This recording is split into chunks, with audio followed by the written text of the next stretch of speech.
Saya akan mengkagumi Gus Dur dari segi fikih. Ketika Gus Dur dilengsarkan dari presiden, yang paling saya kenang dan para ulama seluruh Indonesia, mungkin seluruh dunia mengenang adalah keberhasilan Gus Dur mengelola konflik itu tidak pertumpahan darah. Karena kalau dijadikan ajang pertempuran antara dua kekuatan, maka bangsa kita akan menjadi korban. Karenanya dikeluarkan maklumat yang akan dibacakan oleh saudara Yahya Stakuf. Adanya upaya secara sistematis melalui media massa untuk merusak reputasi seseorang. Dalam bahasa umum dinamakan karakter assassination. Jika keselamatan negara jadi taruhannya, tindakan tegas akan saya ambil. Tidak peduli siapapun. Jadi karena itu saya tidak pernah mikir diri saya sendiri. Masya Allah. Ini sudah kegilaan di luar batas. Gus! Pengawal! Gus Dur! Atau no?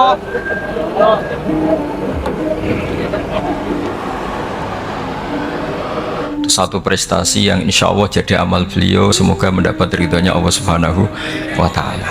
Karena yang paling dihindari oleh Islam sebisa mungkin adalah jangan ada darah menetes, apalagi hanya demi kekuasaan. Sehingga Rasulullah SAW sampai berdamai ketika terjadi tarik ulur di Sulhul Hudaybiyah. Suhail bin Amr memberi sekian poin, semuanya merugikan Rasulullah, tidak ada yang menguntungkan sama sekali. Tapi Rasulullah menuruti itu semua demi tidak pertumpahan darah. Padahal Suhail bin Amr zaman itu masih kafir, sehingga menjadi fikih bahwa perdamaian itu harus kita jaga. Sampai ada ayat wa in janahu lisalmi fajnalaha wa tawakkal 'ala Allah. Jika mereka ingin damai, kamu harus menuruti itu. Sehingga damai itu pula yang zaman era Gus Wahid, ketika beliau menginginkan negara berdasar Islam, itu banyak di buku, termasuk beliau panitia 9 persiapan kemerdekaan Pebuki, juga tadi Gus Solahuddin cerita. Beliau akhirnya kompromi juga dengan negara yang berbentuk Pancasila. Kemudian itu disosialisasikan era Muktamar Situbondo, yaitu Kiai Haji Ahmad Siddiq, didukung oleh Gus Dur karena zaman itu beliau kalah sepuh sama Kiai Haji Ahmad Siddiq. Jadi itu fikih-fikih yang saya menjadikan pengagum Gus Dur, karena ibadah Darul Mafasid Muqaddamun ala Jalbil Masalah adalah ibadah yang luar biasa. Berikutnya saya mohon sama Kiai Haji Solahuddin Wahid berkenan saya cara berpikir begini untuk Gus Dur. Jadi watak seorang cucu itu biasanya mengalir dari pikiran besar mbah-mbahnya atau leluhurnya, karena setiap mbah-mbahnya pasti berdoa dzurriatan thayyibah. Mbah Hasyim Asy'ari adalah terhitung sebagai mujaddid, sebagai pembaharu Islam. Kitab ini diterjemah beberapa kali, sebagian oleh Kiai Haji Mustafa Bisri, dan saya pastikan di antara perilaku atau manhaj Mbah Hasyim adalah, ini saya baca guru-guru beliau, kemudian ada perilaku yang persis ditiru Gus Dur. Jadi itu bukan sekedar bukan sekedar mitos atau kebetulan, beliau punya pilihan-pilihan yang dipilih sampai akhir hayatnya. Di sini ada cerita proses Mbah Hasyim ngaji, kemudian pernah ada seorang Jerman mau belajar Islam sama Mbah Hasyim, kemudian ditemui beliau dengan sangat hangat. Ketika sudah mengenal Islam secara detail, ya saya ulang lagi, ketika sudah mengenal Islam secara detail, beliau ngendikan, kamu jangan tergesa-gesa, kata beliau, kamu harus menerima Islam ini secara al-bayyinah, secara argumentatif, secara logika yang benar, jangan karena terpaksa. Itu pula yang akhirnya Mbah Hasyim mendorong khuriyatul fikri, orang itu harus merdeka dalam berpikir. Itu pula yang mengilhami Rasulullah SAW ketika Sulhul Hudaybiyah. Orang kafir yang masuk Islam harus dikembalikan ke habitat kafir, karena itu habitat asli, karena rata-rata dulu suku Mekah zaman itu kafir semua. Tapi yang orang orang Islam masuk kafir harus dibiarkan karena dianggap kembali ke habitat. Tentu semua perjanjian itu merugikan Rasulullah SAW. Tapi yang unik, Rasulullah itu menerima itu semua. Kata Rasulullah, sudah perjanjian itu kita terima saja. Akhirnya perjanjian itu diterima. Kemudian tapi Nabi hanya minta satu hal. Orang kafir Quraisy tidak boleh melarang orang diskusi Islam. Akhirnya mereka diskusi tentang Tuhan, tentang agama, tentang macam-macam. Sehingga mereka akhirnya membandingkan, namanya punya Tuhan batu sama Tuhan yang disebut Muhammad. Tentu mereka masih jangkar pakai nama Muhammad. Mereka diskusi. Kalau kita punya Tuhan berhala, efeknya begini-begini. Kalau Tuhan kita banyak, efeknya gini-gini. Diskusi. Yatafawaduna fil hadis. Mereka diskusi secara terbuka. Terus fama ahadun yaqilu syai'an illa dakhala fihi. Kemudian seseorang yang berpikir secara benar, yang mengenali Islam, pasti akan masuk Islam. Sehingga karena mereka diskusi bebas tanpa tekanan, akhirnya mereka memilih Islam. Dan selama mereka Islam, mereka akhirnya ikrar Islam sama ikrar ya cara sekarang ikrar, kemudian menjadi Muslim dan otomatis perjanjian itu dibatalkan.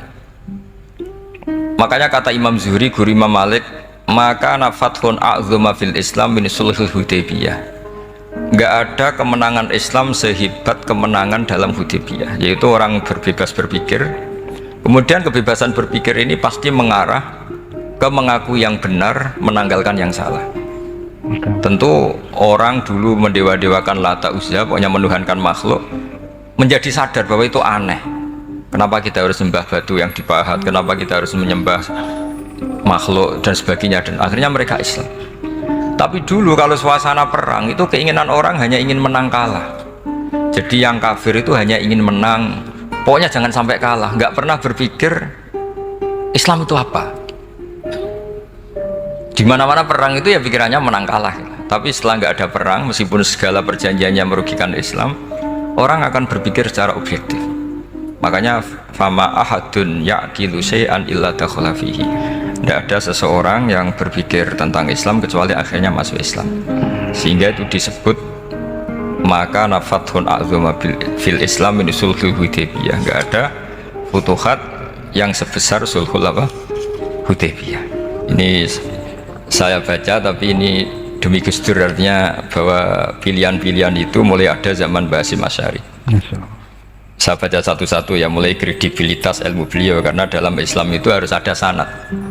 Saya pernah ditanya seorang ilmuwan, Pak Bahak, kenapa Islam itu harus ada sanad? Kita kan orang cerdas, kan bisa berpikir sendiri, ngapain nunggu pikirannya orang-orang, kata saya.